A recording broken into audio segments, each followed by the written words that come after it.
Drag for about 5 years. Before I went blind? Yes. Yes. I started in 93, 93. and then in 98, November of 98 was when I went blind. November. Yeah. So that was right before the holidays. Right before what? That was right before the holidays. Yeah.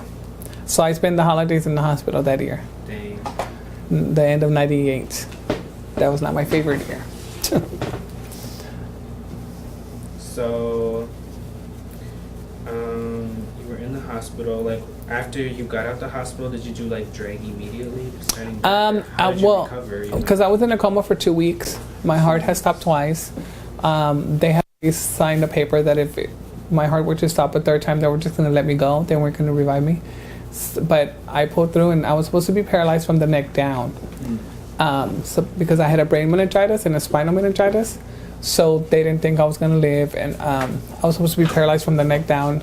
So when I got out of a coma, I was blind, and I was in a wheelchair bound, so I was able to do nothing.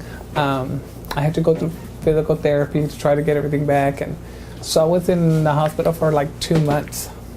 And the end of December, there was a contest in San Antonio at the Bottom Exchange that was called Miss Bottom's New Face in the Place. I had already qualified to do that. Well, they had the pageant I think it was the last week of December. And I went to go compete for it in a wheelchair and everything. And I did No More I Love Yous from the Medusa soundtrack by Annie Lennox.